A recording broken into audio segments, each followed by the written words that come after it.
অন্নপূর্ণা ভান্ডারের যে ৩,০০০ টাকা হতে পারে আপনি এখনো পাননি, হতে পারে আপনার প্রতিবেশী পেয়ে গেছেন, আপনার একসাথে ২ তারিখের আগে ফর্ম জমা দিয়েছেন, তবু হয়তো আপনি এখনো টাকাটা পাননি। আপনার মধ্যে একটা এখন ভয়ের কাজ করছে, তাহলে আপনার নামটা কি লক্ষ্মী ভান্ডার থেকে অন্নপূর্ণা ভান্ডারে কনভার্ট হয়নি? আপনার মধ্যে একটা প্রশ্ন থেকেই যায়।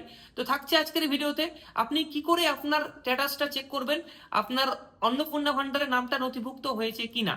তো প্রথমে বলি, ভিডিওটা কেউ স্কিপ করবেন না, ভিডিওটা খুব ইম্পর্টেন্ট হতে যাচ্ছে, প্রথম থেকে শেষ পর্যন্ত দেখুন, আপনি বুঝে যাবেন আপনি টাকাটা এখনো কেন পাননি। তো প্রথমে বলি, আপনি হয়তো যেই অফিসে গিয়ে ফর্মটা জমা দিয়েছেন, হতে পারে panchayat office, BDO office, MLA office কি পৌরসভায় যেখানে জমা দিয়েছেন, হতে পারে আপনার যে ফর্মের আপনি তো অফলাইন জমা দিয়েছেন, সেটাকে অনলাইন না করলে তো কনভার্ট হবে না। হতে পারে এখনো সেই স্টাফরা আপনার ফর্ম পর্যন্ত পৌঁছায়নি, আপনার ডেটা এন্ট্রি এখনো হয়নি, এটা হতে পারে।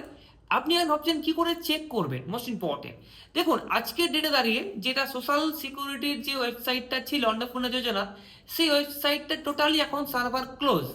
আপনি এখন চাইলেও নিজে থেকে চেক করতে পারবেন না, সরকারি আধিকারিকরা ছাড়া এটা কেউ চেক করতে পারবেন না। তো প্রথমে ওয়েট করুন, দেখুন এখন সবে একদিন হলো, 1 মাস পর্যন্ত ওয়েট করুন, দেখুন নেক্সট ল্যাবে আপনি অবশ্যই টাকা পেয়ে যাবেন যদি আপনি টাকা পাওয়ার যোগ্য হয়ে থাকেন। তো তারপরও যদি আপনি না পান, সেক্ষেত্রে আপনার যে ডকুমেন্টস, আধার কার্ড, ভোটার কার্ড নিয়ে আপনি সরকারি দপ্তরে গিয়ে আপনার সে স্ট্যাটাস চেক অবশ্যই করতে পারেন। আদারওয়াইজ যদি এগেন কোনো ওয়েবসাইট লঞ্চ হয়, তো আমি তো আছি আপনাদের সামনে, সেই ওয়েবসাইট কিভাবে চেক করবেন পুরো ডিটেলস আপনার সামনে আমি শেয়ার করেই দেবো।